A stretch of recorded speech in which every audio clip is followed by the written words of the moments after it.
Bismillahirrahmanirrahim. Assalamualaikum warahmatullahi wabarakatuh. Al-Fatihah ila ruhi Sayyidina Habibina Syafi'ina Rasulillah Sayyidina Muhammad ibn Abdillah sallallahu alaihi wa ala alihi wa ashabihi wa azwajihi wa dhurriyyatihi أن الله يعلي درجاتهم في الجنة ويرضون بأسرارهم وأنوارهم وعلومهم ونفحاتهم وبركاتهم في الدنيا والدنيا والآخرة جعلنا من حزبهم ويرزقنا محبتهم ويتوفنا على ملتهم ويعيشرنا في زمرتهم بالعافية والسلامة ثم الفاتحة صاحب الولاية الحبيب الحسين بن أبو بكر عبد والبدن ثم على صاحب الكتاب الشيخ محمد الفضلي ثم إلى سيد شرف إبراهيم البيجري ثم إلى هذا والحمد لله بالمحسن اللهم نفعنا الله بهم بعلومهم له الفاتحة أعوذ بالله من الشيطان الرجيم بسم الله الرحمن الرحيم الحمد لله رب العالمين الرحمن الرحيم مالك يوم الدين إياك نعبد وإياك نستعين اهدنا الصراط المستقيم صراط الذين أنعمت عليهم غير المغضوب عليهم ولا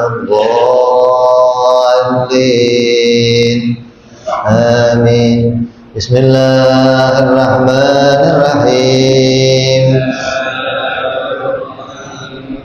نويت تعلما والتعليما والتذكرا والتذكيرا والنفعا والانتفاعا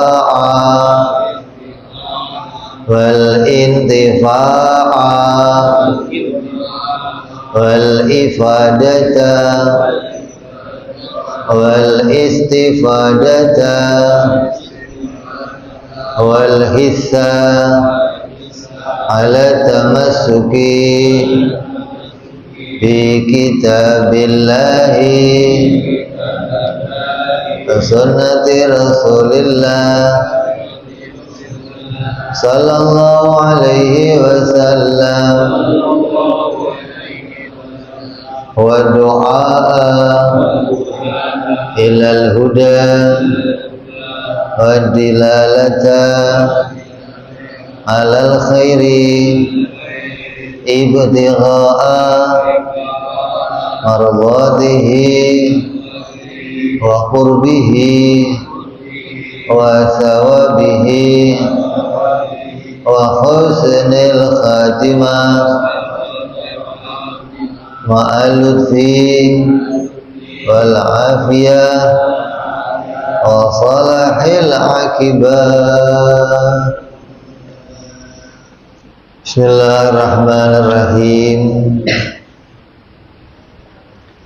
Alhamdulillahirabbil alamin wassalatu wassalamu ala asyrafil anbiya'i wal mursalin sayyidina wa habibina wa syafi'ina wa maulana Muhammadin wa ala alihi wa sahbihi ajma'in, amma ba'du. Qala musanniful kitab rahimahullah wa nafa'ana bihi wa bi ulumihi fid darain. Allahumma aftah qulubana futuhal arifin wa bi hikmatika wansur alaina bi rahmatika ya arhamar rahimin ila anqal.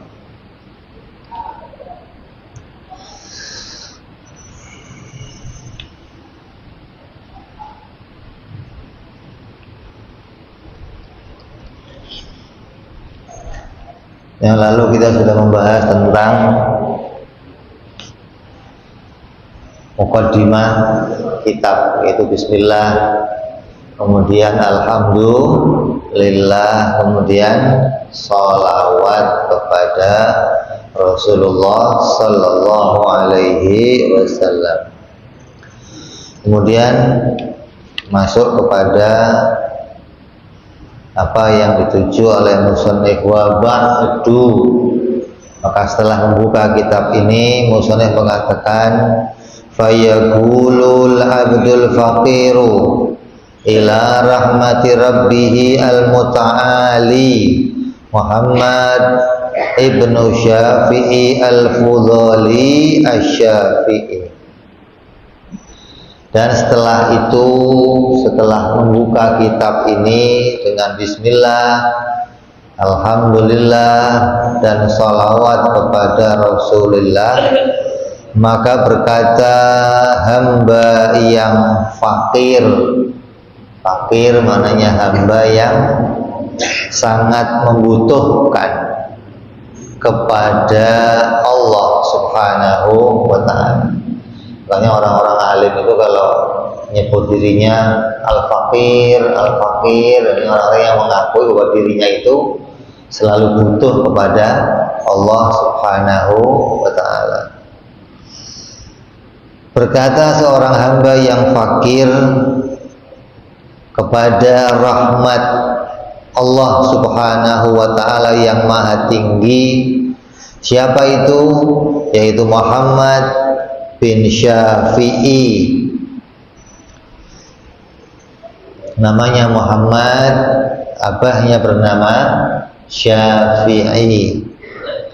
Dia berbangsa Al-Fudhali. Fudhali ini suatu tempat yang ada di Mesir sana. Beliau berasal dari kota negara Mesir sana.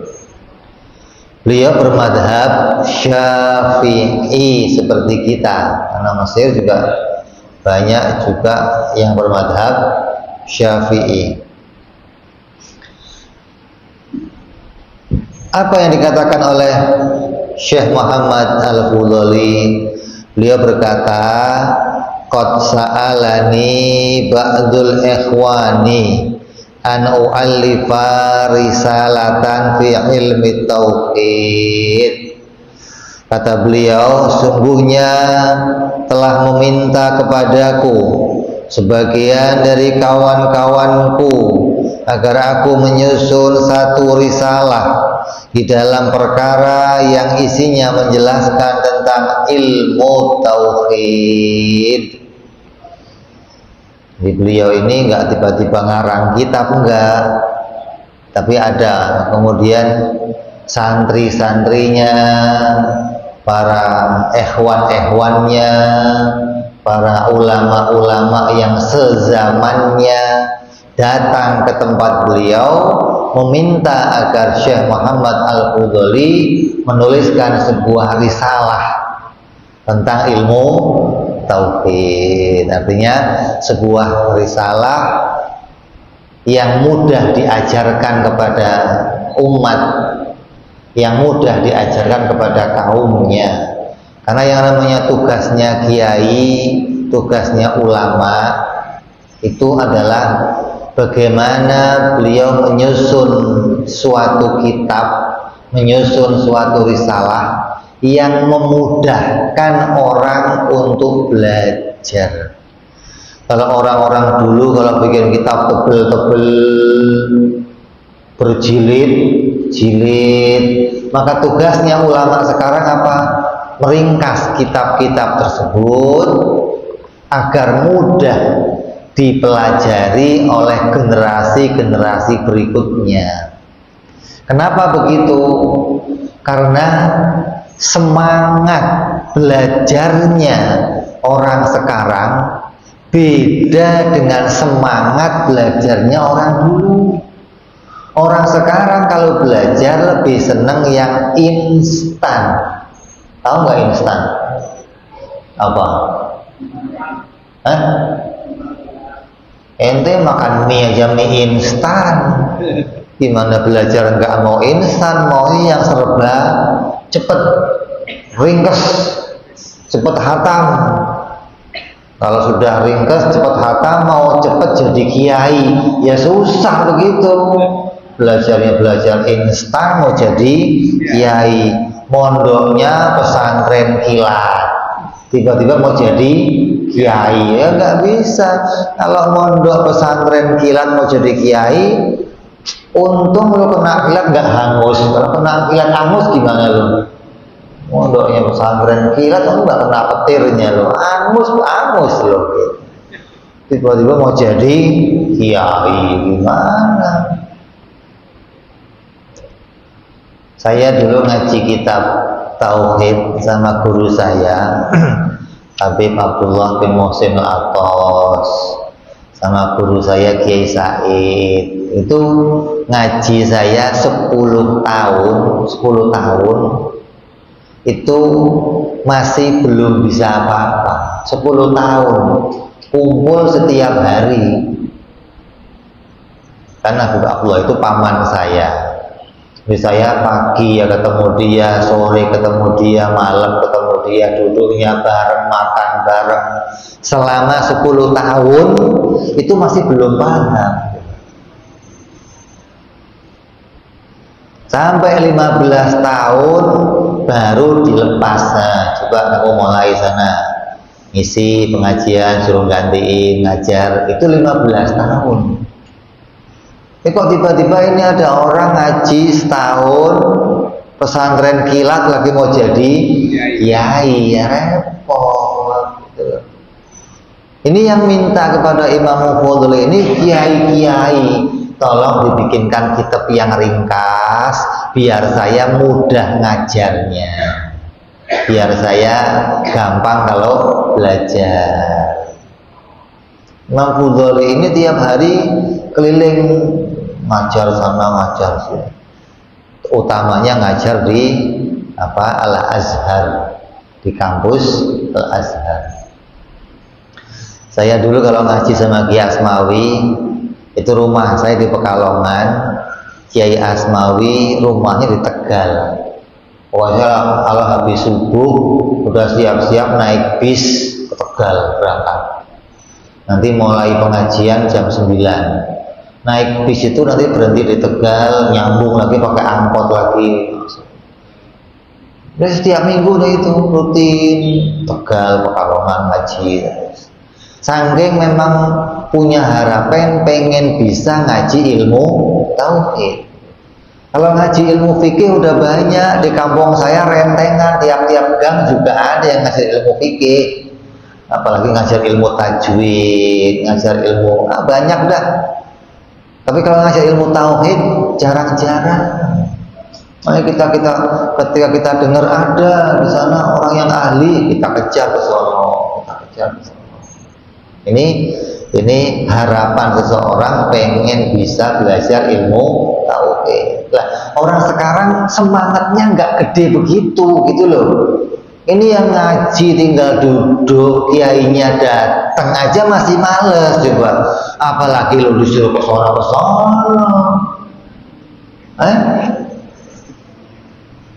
Makanya kata Al-Habib Abdullah bin Alwi Al-Haddad radhiyallahu anhu yang ngarang kitab Rotib, Habib Abdullah bin Alwi ngomong apa? Kalau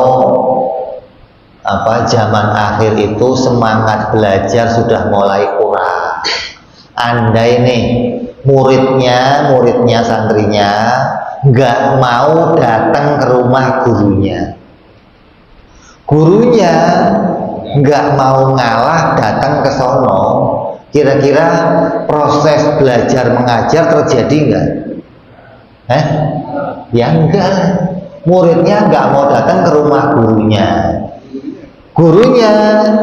sok-sokan, gua mah kalau nggak disamperin nggak mau belajar lah, nggak mau ngajarin. Kan saya guru, ente kan murid, harusnya dari dulu kan pepatahnya begini, yang namanya gayung nyamperin tempayan. Mana ada tempayan nyamperin? Ada begitu? Nggak ada gayung nyamperin tempayan. Kata Al-Habib Abdullah bin Al-Haddad dalam kitab Nasha'ih Dunia itu, kalau dua-duanya nggak mau ngalah, maka ilmu nggak bisa diajarkan. Jadi yang harus ngalah siapa? gurunya harus ngalah. Kenapa? Karena guru yang akan dituntut sama Allah nanti. Kenapa ente nggak nyamperin? Kenapa ente nggak mau datang ke sono? Coba kita yang tanggung jawab. Coba ngalah, datang, nyamperin, cari murid, dapat satu, dapat lagi terus. Kenapa? Karena semangatnya orang sekarang nggak kayak dulu. Orang dulu jauh-jauh mau belajar ke sono. Sekarang udah enggak. Yang dipikirin apa? Fulus. Ada fulus, mulus. Gak ada fulus, mampus loh. Otaknya otak fulus pokoknya. Repot jadinya. Jadi kalau kiai-kiainya nggak mau nyamperin, kemudian ilmu nggak tersampaikan, maka kiainya yang akan dituntut nanti di akhirat. Hanya kita yang ngalahin datang. Ini udah ngalahin datang masih nggak juga kumpul ya Allah. Kalau udah dikalah-kalahin datang dari sono jauh kemari, kita bela-belain macet, kita bela-belain. Demi apa? Demi menjalankan apa yang diajarkan Nabi Muhammad Sallallahu Alaihi Wasallam, biar kita kebagian ilmunya semua. Kenapa? Karena ini kewajiban. Gitu. Kalau nggak wajib, nggak jauh-jauh kita ngajar. Kita ngajar yang jauh-jauh karena yang mau diajarkan perkara yang wajib, gitu. Nah, kalau wajib nggak diajarkan, kita yang dituntut oleh Allah Subhanahu wa Ta'ala. Jadi zaman dulu itu semangat orang. Hatta kitabnya kiai ini tebel-tebel, dia kaji belajar bertahun-tahun di pondok dengan biaya yang mahal, jauh dari kampungnya. Maka hasilnya kiai-kiai dulu beda sama kiai-kiai sekarang. Kiai-kiai dulu itu namanya sampai sekarang masih dikenal. Lagi sekarang munculnya cepet, hilangnya cepet. Kayak orang itu kalau pengen cepet nanamnya pohon apa yang paling cepet? Toge. Ya, cepet kan? Sehari tumbuh, tapi matinya cepat juga, gitu loh. Nah, kalau pohon yang tumbuhnya lama, hidupnya ya lama, gitu loh. Untuk hidup itu lama tumbuh. Setelah dia tumbuh gede, akan bertahan beratus-ratus tahun. Ini orang-orang dulu. Imam Syafi'i juga, dia ngaji bertahun-tahun ke sana. Maka masa hidup ilmunya sampai sekarang dikenal orang abadi. Bagi kiai yang serba cepat ini ya cepat hilang, cepat tumbuh, cepat ya kayak toge tadi.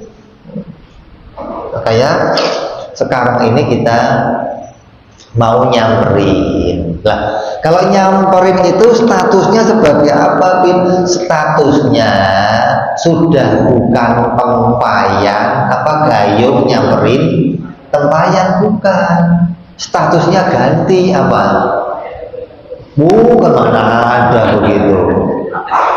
Statusnya TO nyamperin gelas.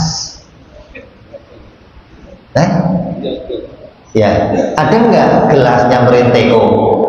Nggak ada, adanya teko nyamperin gelas. Kenapa kok jadinya teko? Karena ilmunya sedikit. Kiai-kiai sekarang nggak kayak kiai dulu kayak tempayan, di bawah nggak bisa, harus disam. Kiai sekarang ilmunya sedikit kayak teko, di bawah-bawah gampang, pindah sono, pindah sini, tuang sono. Kalau habis ngisi lagi, tuang lagi. Kiai sekarang begitu, nggak banyak ilmunya, enggak. Nah, kalau kiai dulu nggak bisa dibawa, ya kayak tempayan, kamu yang harus nyamperin. Ini Syekh Muhammad Al-Fudhali ini diminta oleh para murid-muridnya, karena semangat belajarnya orang sekarang udah mudar, minta dibikinkan suatu kitab yang ringkes, yang kira-kira untuk belajarnya orang-orang zaman itu jadi mudah. Mau belajar ilmu tauhid, mau belajar ilmu akidah. Ini permintaan para saudara-saudaranya Imam Muhammad Al-Fudhali. Nah, di dalam penulisan ada yang namanya kitab, ada yang namanya risalah, ada yang namanya mukhtasar. Beda-beda nih. Ada buku disebutnya kitab, ada buku disebutnya risalah, ada buku disebutnya mukhtasar. Maka dikatakan oleh musannif bahwa yang dia tulis ini bukan kitab tapi risalah. Apa bedanya antara risalah, mukhtasar, dan kitab? Kalau risalah itu isinya susunan yang paling khusus, yang susunan itu berbeda dengan susunan kitab-kitab yang lainnya.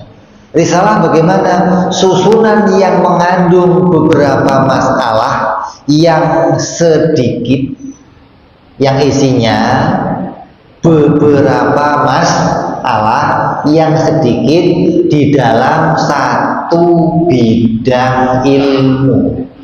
Itu namanya risalah. Jadi kitab ini akan menjelaskan beberapa masalah apa itu tentang iman kepada Allah, iman kepada para rasul, iman kepada malaikat. Ini beberapa masalah dalam satu bidang ilmu, namanya ilmu tauhid. Yang namanya mukhtasar adalah satu susunan yang mengandung beberapa masalah dari satu bidang ilmu atau beberapa fan. Kalau mukhtasar lebih tinggi dari risalah. Kenapa?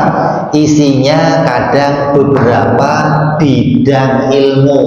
Ada ilmu tauhidnya, ada ilmu fikihnya, masuk dalam satu tulisan. Kalau ini di kitab ini hanya satu bidang ilmu, yaitu ilmu tauhid, nggak membahas bidang ilmu yang lainnya.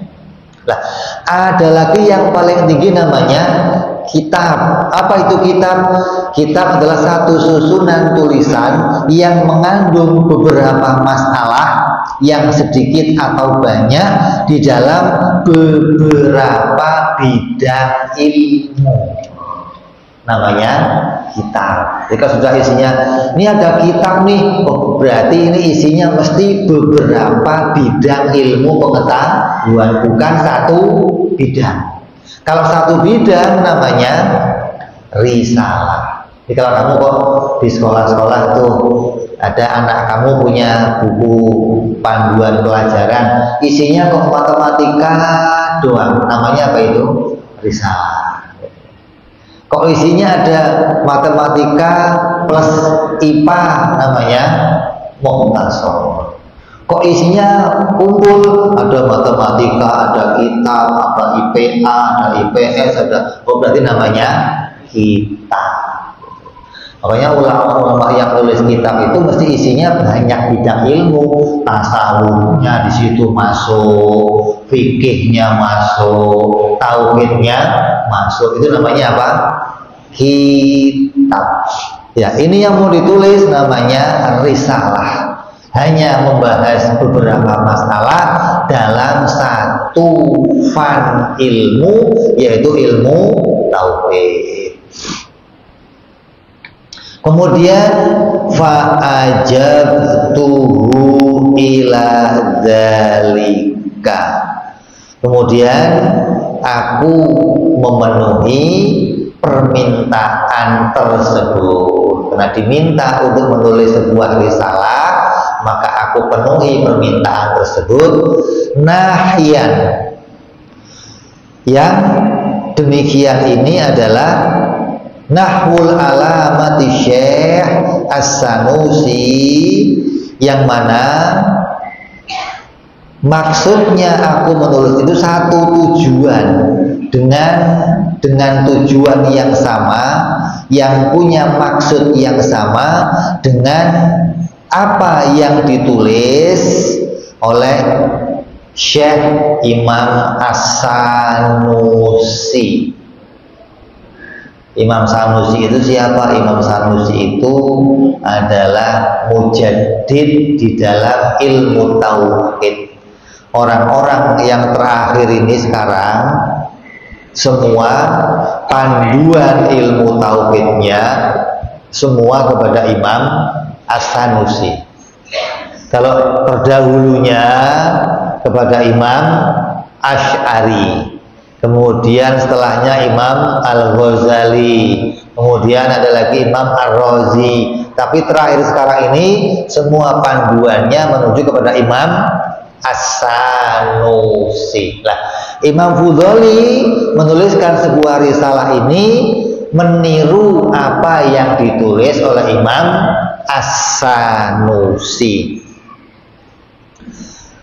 Bitakriril barahini ghairu anni, yang mana sesuai di dalam kitab itu menjelaskan sifat-sifat Allah dan menuliskan pula dalil-dalilnya. Sifat Allah yang harus diketahui dan menjelaskan pula dalil-dalilnya.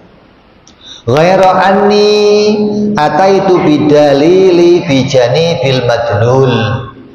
Tetapi berbedanya aku dengan Imam Sanusi adalah bahwa aku mendatangkan dalil di samping madlul. Kalau Imam As-Sanusi itu gaya tulisan kitabnya beda. Kata para ulama apa?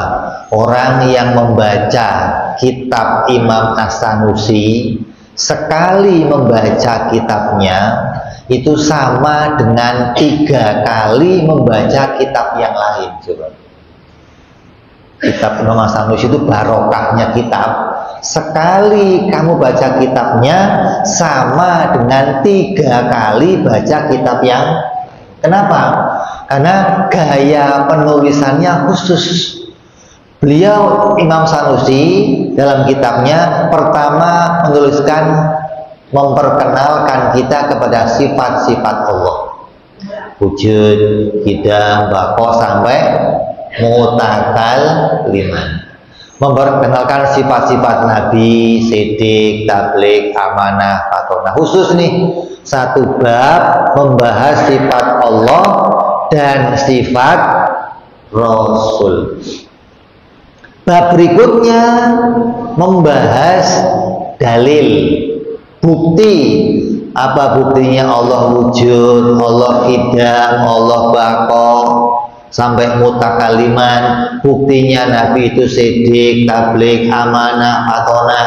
Dipisahkan dalam bab yang kedua. Berarti bab pertama membahas sifat-sifat Allah. Kemudian setelah jauh ditinggalkan, bab yang kedua membahas dalil. Berarti mulai lagi bahas sifat Allah. Wujud dibahas lagi, dalilnya apa? Qidam, dalilnya apa? 2 kali bahas wujud, qidam, baqa. Bab kedua selesai, pindah bab ketiga apa? Kesimpulan.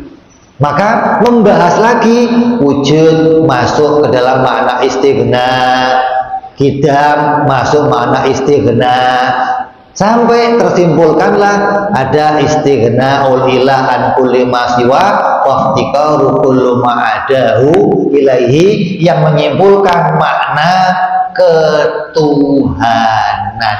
Jadi dalam kitab Imam As-Sanusi membahas sifat-sifat Allah 3 kali. Bab pertama dibahas tersendiri, bab kedua dibahas beserta dalilnya, bab ketiga dibahas lagi dengan kesimpulannya. Jadi satu kitab kamu baca sama kayak membaca kitab lain 3 kali. Lah, Imam Fudhali meniru Imam Sanusi, hanya saja beliau menjadikan satu. Setelah bahas sifat, langsung membahas dalil. Bahas sifat lagi, langsung membahas dalil. Ini bedanya sama Imam As-Sanusi.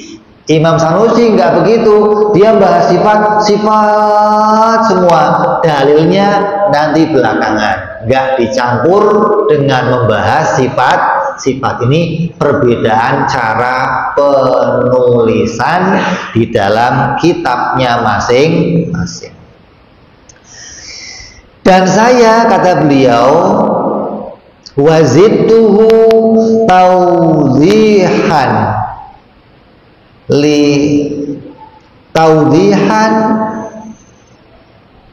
li filmi bi kusuri hadzat talibi, dan saya telah menambahkan padanya sebagian penjelasan karena saya tahu perihal lemahnya kemampuan orang yang meminta ini. Jadi beliau di samping membuatnya secara lebih ringkas, sifat langsung dalil, sifat langsung dalil, beliau juga menambahkan penjelasan-penjelasan agar orang yang membacanya lebih cepat paham tentang sifat-sifat Allah dan sifat-sifat para Rasul alaihi wassalatu wassalam. Ini beda antara penulisan Imam As-Sanusi dan penulisan Imam Muhammad Al-Fudhali.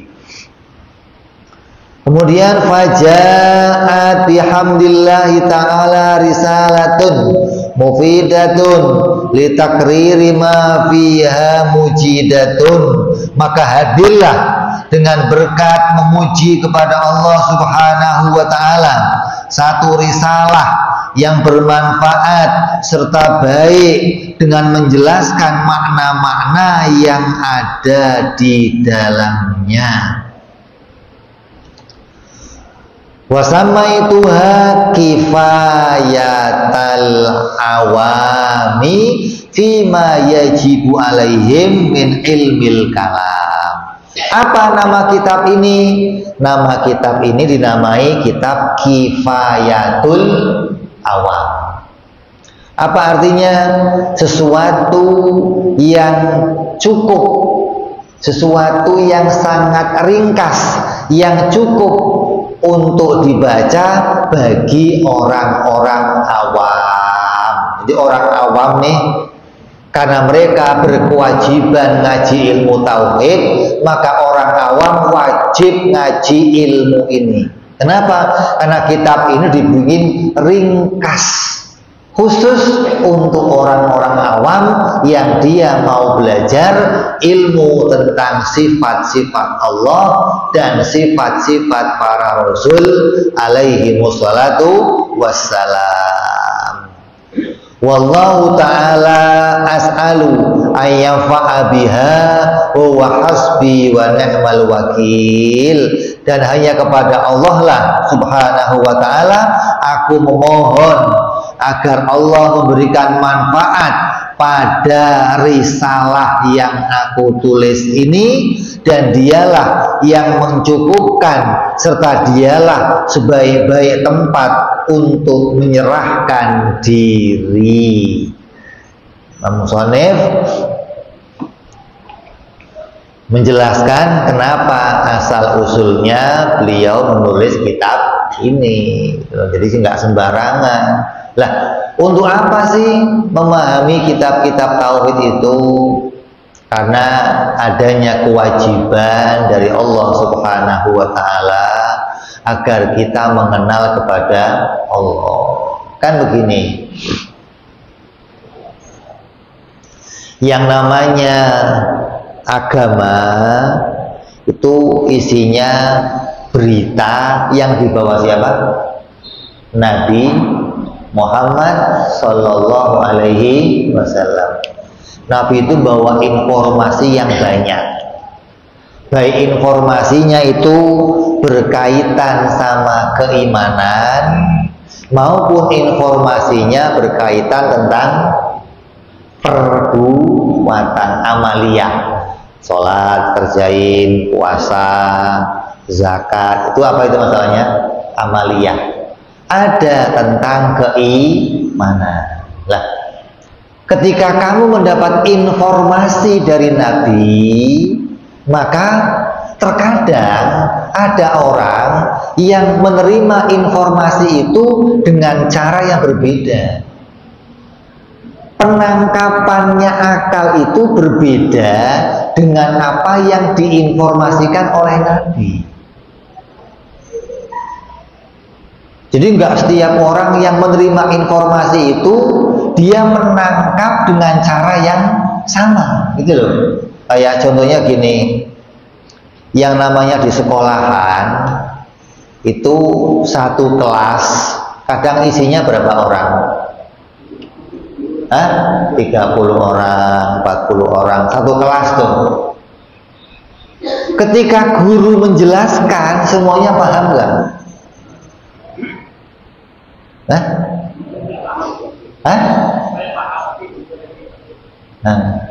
Buktinya ketika ada ujian nilainya beda-beda, ada yang 100, ada yang 90, ada yang 50, ada yang 10, padahal satu kelas, tapi penangkapan akalnya beda, gitu loh. Lah, ini Nabi menjelaskan, dijelaskan oleh Nabi 1400 tahun yang lalu, dibawa oleh satu orang, pindah ke orang lain, pindah ke generasi, sudah ratusan generasi menyampaikan agama ini. Kemudian ada banyak pemahaman yang berbeda, gitu loh. Kata fulan, oh Nabi itu maksudnya begini. Kata si ini, oh enggak, Nabi begini maksudnya. Kata ini berbagai macam pemahaman dari satu informasi Nabi Muhammad Sallallahu Alaihi Wasallam. Jangankan kita lah, kita mah pantes udah berapa? 1400 tahun. Zaman sahabat aja, sahabat itu udah beda pendapat. Coba, Nabi ngomong begini, Nabi merintah sekelompok orang, kalian sekarang berangkat ke Khaybar. Kalau nggak ke Khaybar, ke satu daerah. Kata Nabi apa? Jangan kalian sholat asar sebelum sampai di sana. Perintahnya apa? Jangan sholat asar sebelum sampai di sana. Sahabat berangkat nih, rombongan. Di tengah jalan sudah mau maghrib. Nyampe sono pasti asarnya sudah habis. Terus gimana? Sholat asar atau lanjut? Kalau kamu gimana? Lanjut. Ente gimana? Ente gimana? Sholat asar. Ente lanjut. Dua pendapat nih. Sahabat begitu, sebagian berhenti sholat asar, sebagian lanjut. Kenapa? Karena perintah sholat asar itu perintahnya Allah, tidak bisa diganggukan, waktunya harus sama, nggak bisa dikerjakan di waktu yang lain. Waktu maghrib untuk sholat asar nggak boleh, asar ya di waktu asar, maghrib ya di waktu maghrib. Tapi kan Nabi merintah nggak boleh sholat asar sebelum sampai ke. Maksud Nabi nggak begitu, goblok. Itu maksud Nabi, kamu ngebut gitu loh. Kira-kira bisa sholat asar di sana. Jangan sampai sana maghrib, gitu maksudnya. Paham nggak? Jadi itu bahasanya bahasa apa? Nabi suruh cepet, kamu jangan sholat asar sebelum sampai, maksudnya apa?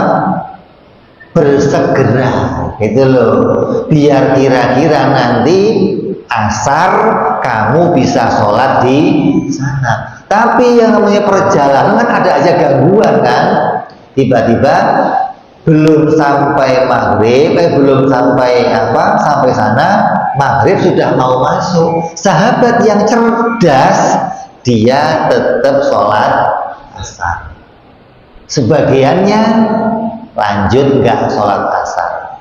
Setelah pisah terus kembali mereka ketemu Nabi, ngadu, ya Rasulullah, sahabat ini ngeyel, dia sholat asar di tengah jalan, nggak sholat di sana. Enggak ya Rasulullah, ini yang goblok ya Rasulullah, udah tahu asar malah ditinggal nggak sholat, gimana? Kata Nabi, bener semua. Kata Nabi apa? Itu di zaman Nabi, yang nyampein langsung Nabi sudah ada perbedaan pendapat. Coba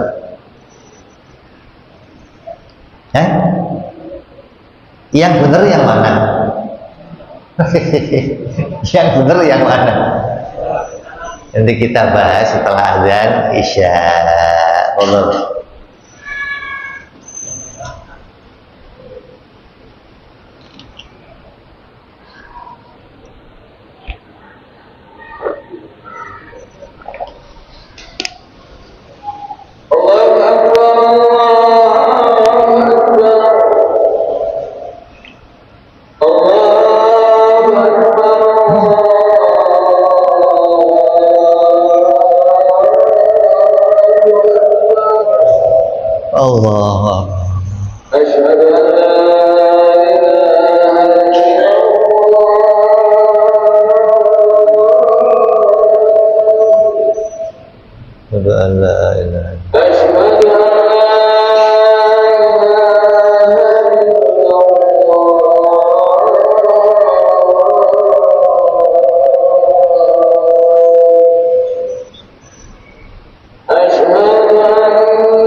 اللهم رب هذه الدعوات التامة صلاة القائمة آت سيدنا محمد الوسيلة والفضيلة وشرف ودرجة العالية وبعد المقام المحمود الذي وأنت يا أرحم الراحمين رب اغفر لي ولوالدي رب اغفر لي ولوالدي رب اغفر لي ولوالدي يا الله رب اغفر لي ولوالدي رب اغفر لي ولوالدي وارحمهما كما ربياني صغيرا اللهم بارك لنا وفي أولادنا واحفظهم ولا تضرهم وارزقنا برهم وفي كل طاعتك اللهم بارك لنا وله بالحال والمعال والعيال بجاهك بالمتعال وصلى الله على سيدنا محمد وعلى آله وصحبه وسلم والحمد لله رب العالمين.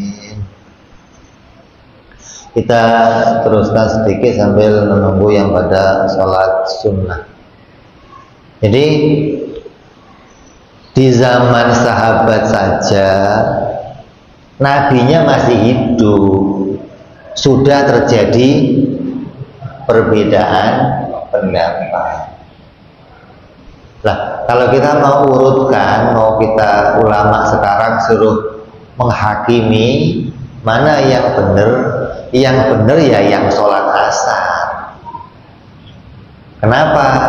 Karena maksudnya Nabi ngomong bukan menyuruh sholat asar di waktu maghrib, bukan menyuruh sholat asar di tempat tertentu, bukan. Kamu sholat asarnya di rumah. Kalau nggak di rumah gimana? Boleh nggak? Kan nggak ada larangan sholat asar di masjid, kan nggak ada kan? Nabinya ngomong padahal kamu pulang sholat asarnya di rumah. Lah kalau saya mau sampai rumah waktu asar sudah mau habis, ya saya harus sholat dimanapun. Kenapa? Karena nggak ada larangan untuk sholat di tempat manapun. Walaupun Nabi ngomongin tadi jangan sholat asar kecuali kamu sudah sampai di sana. Maksud omongan ini bukan untuk merubah tempat sholat, merubah waktu sholat, tapi agar kamu mempercepat perjalanan. Sekiranya kamu bisa sampai sana dan waktu asar masih bisa kamu kerjakan. Kalau asar nggak bisa dikerjakan, ya kerjakan di tempat manapun, karena asar itu kewajiban. Ini loh. Lah, Nabi mengatakan semuanya benar karena masalah ini masalah bukan masalah pokok, hanya masalah cabang. Ada masalah pokok, ada masalah cabang. Masalah pokok itu masalah apa? Masalah keimanan. Masalah cabang masalah apa? Masalah amaliyah. Maka dalam agama ada yang namanya usul, ada yang namanya furu. Usul itu pokok-pokok dalam agama, furu itu cabang-cabang dalam agama. Nah, hingga sampai sekarang pun yang namanya cabang-cabang agama itu boleh ada perbedaan, gitu loh. Maka muncullah yang namanya imam 4 di dalam mazhab. Ada imam siapa? Abu Hanifah, terus Imam Maliki, Imam Syafi'i, Imam Ahmad bin Hambal. Ini berbeda masalah apa ini? Amaliyah atau fikih. Karena fikih itu ngurusin amaliyah. Nah, ada lagi masalah tauhid, masalah pokok, masalah usuluddin yang tidak ada boleh perbedaan. Maka di dalam masalah tauhid kita hanya mengikuti satu madhab, yaitu Imam Abu Hasan Al-Asy'ari. Gak ada madhab lainnya, gak ada. Kan ada Imam Maturidi, ini satu. Walaupun ada nama dua, tapi isinya satu. Kalau ini 4 madhab isinya beda.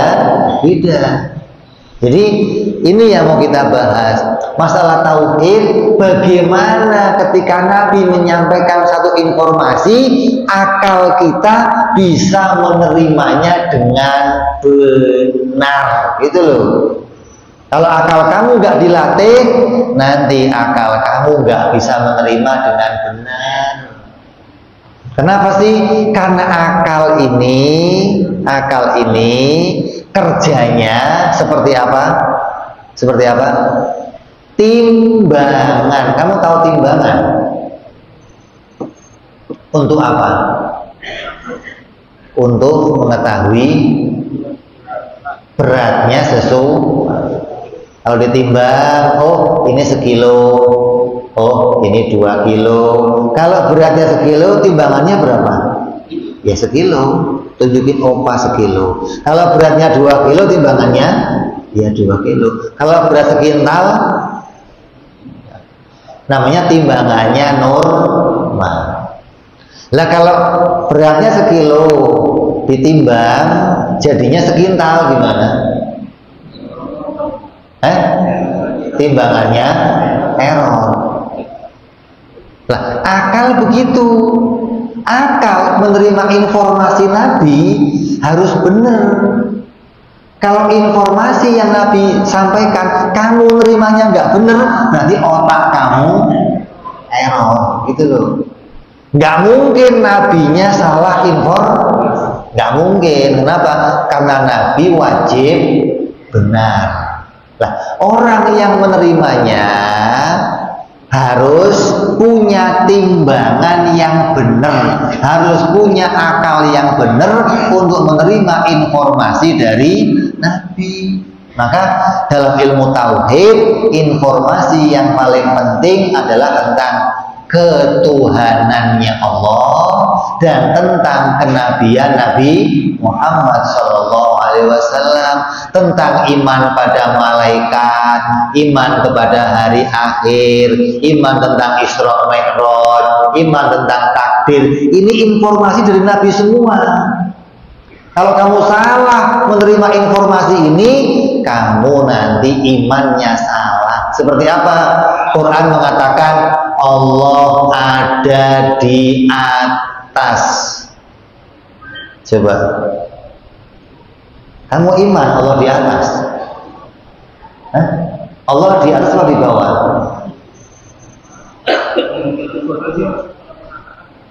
Nah, jadi kita imannya bagaimana? Apa Allah nangring di atas? Berarti akal kamu nimbangnya harus benar, gitu loh. Ini yang mau kita pelajari dalam ilmu tauhid, gitu loh. Bagaimana informasi itu kita sesuaikan agar benar. Jangan, oh tulisannya begitu, udah saya yakin begitu aja. Oh berarti timbangan kamu error.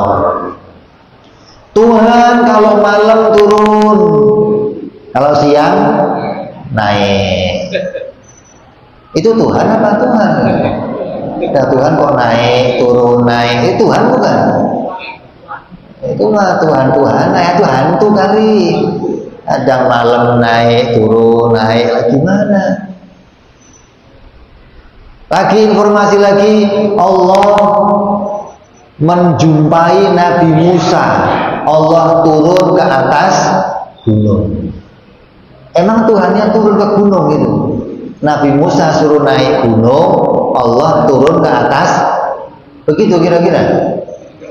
Tapi infonya begini, Bib.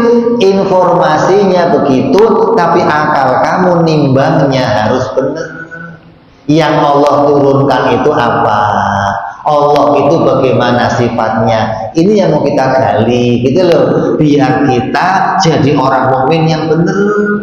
Nggak urusannya wiritan doang, nggak urusannya ngaji Quran doang, tapi akal kamu harus benar menerima informasi, gitu loh. Jangan sampai nanti Nabi ngomong apa, kamu nerimanya apa, gitu loh maksudnya.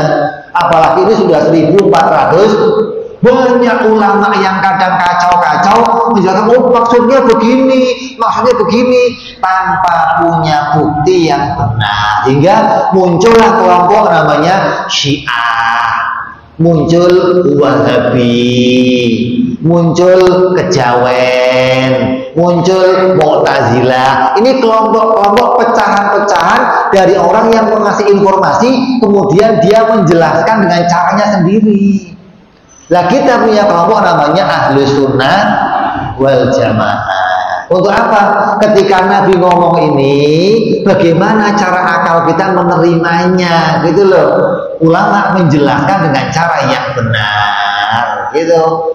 Jika kamu nggak ngaji ilmu ini, saya jamin kamu nggak bakal jadi Ahlus Sunnah wal Jamaah, nggak bakalan. Walaupun kamu ziarahnya ke Habib Husin, kamu maulidan, kamu tahlilan, kamu jamaah terus, kamu nggak ngaji ilmu ini, kamu nggak bakal jadi Ahlus Sunnah wal Jamaah. Artinya pikiran kamu nggak akan sejalan dengan ulama-ulama Ahlus Sunnah wal Jamaah. Kamu akan punya pola pikir yang melenceng ketika nggak dituntun cara berpikir menerima informasi dari Nabi Muhammad Sallallahu Alaihi Wasallam.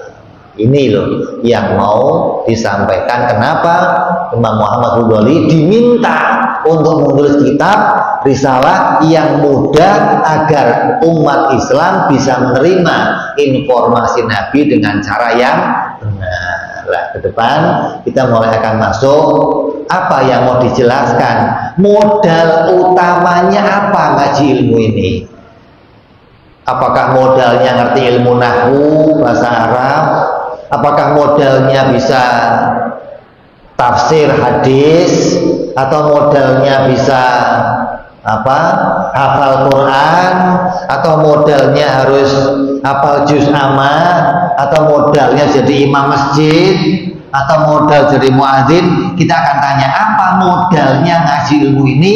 Insya Allah perjumpaan yang akan datang. Barangkali ada yang mau bertanya, silakan. Allah. Assalamualaikum warahmatullahi wabarakatuh. Waalaikumsalam warahmatullahi. Ini Bib membahas, saya mau tanya kepengen yang tadi itu yang namanya Kiai seumur tauhid. Nah ini saya sering menghadiri masjid taklim pengajian. Ini ada kiai yang ngomong gini, Bib. Orang pada ceramah ngalor ngidul sono sini, tapi tidak bisa membaca kitab kuning dan Arab yang tulisan anak gundul, itu nggak sah. Itu yang ngomong begitu, Bib, termasuk kiai langitan kalau orang Jawa yang menjadi tinggi. Kamu dengerin orang yang ceramah gitu, kamu tidak ada pahalanya sama sekali, karena dia itu bukan ahlinya kiai. Dia kiainya itu jadi kiai hanya beli buku di Gunung Agung.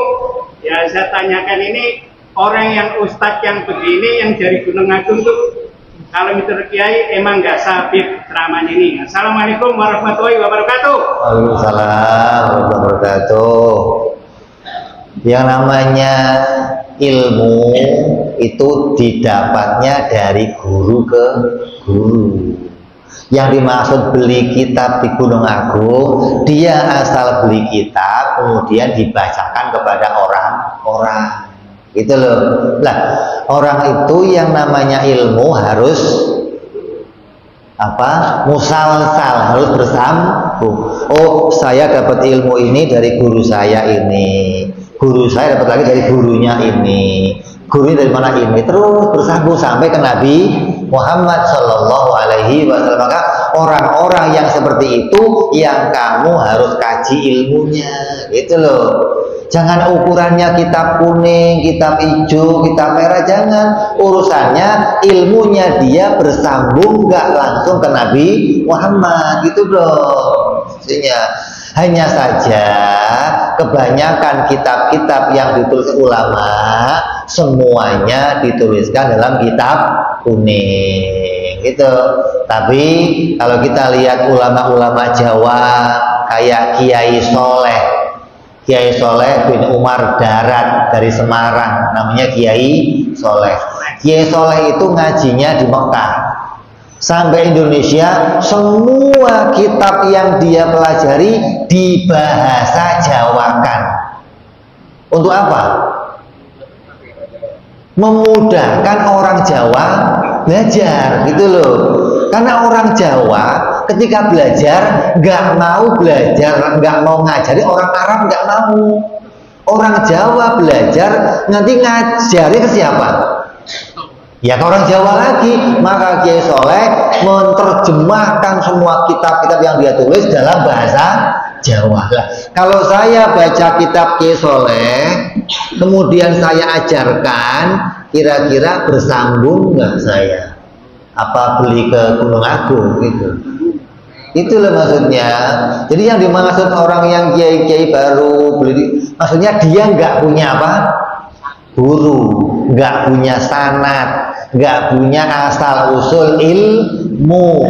Maka itu yang ketika kamu dengerin kamu nggak dapat pahala, nggak dapat kebaikan. Nyambung? Ada yang lain? Bismillahirrahmanirrahim. Assalamualaikum warahmatullahi wabarakatuh. Waalaikumsalam warahmatullahi. Izin bertanya, Bik. Ya. Saya mau bertanya di luar tema, Bik.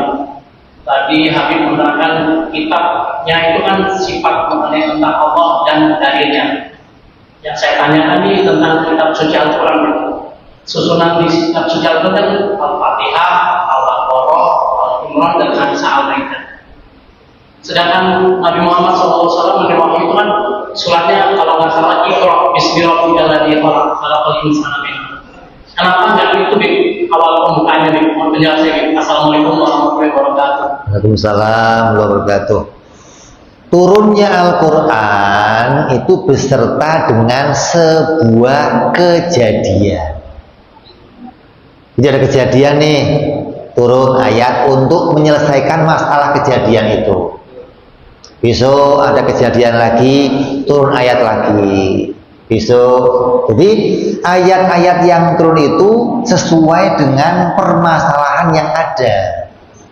Adapun susunan Al-Quran itu disusunkan oleh Nabi sesuai perintahnya Allah Subhanahu wa Ta'ala. Allah perintah yang pertama Ummul Kitab, tuliskan Al-Fatihah yang pertama, kemudian Al-Baqarah, kemudian Al-Imran, kemudian Al-Matrus. Ini sesuai perintahnya Allah. Adapun turunnya, kejadian apa yang terjadi, maka Allah turunkan permasalahannya. Kadang turun 1 ayat, kadang turun 5 ayat, kadang turun 1 surat, kadang turun 10 ayat. Gak harus turunnya Al-Quran sesuai dengan urut-urutan Al-Quran. Nah, kayak gini contohnya, kamu bangun rumah. Kalau saya beli genteng dulu boleh nggak?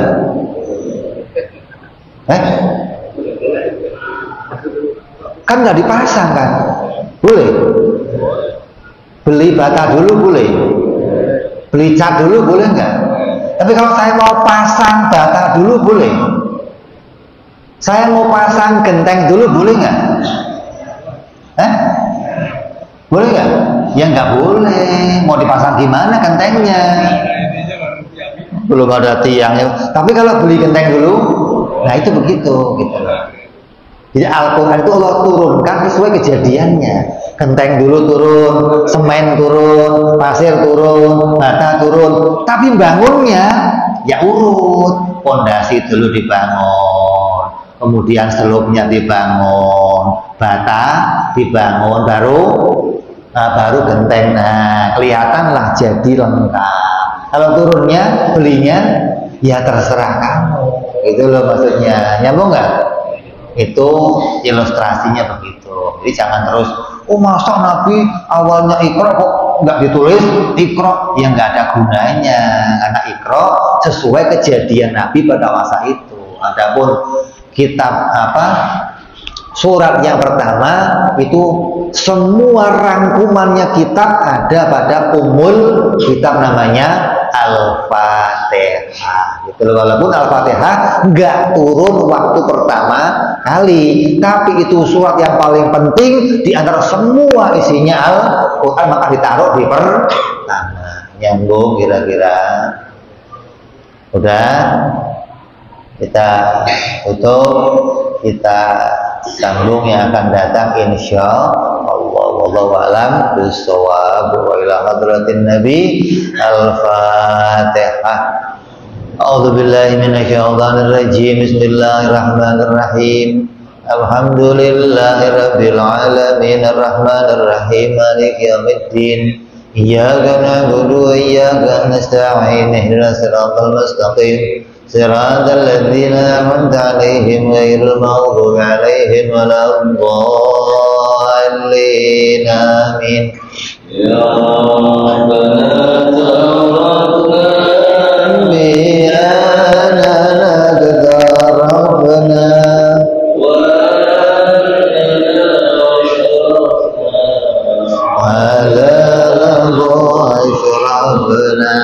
فتوب علينا توبة تغسل كل حوبة واسترنا العورات وآمن الرحمة واغفر لوالدينا ربي ومولودينا والآل والإخوان وسائر العلم وكل ذي محبة أو جيرة أو صحبة والمسلمين أجمعين.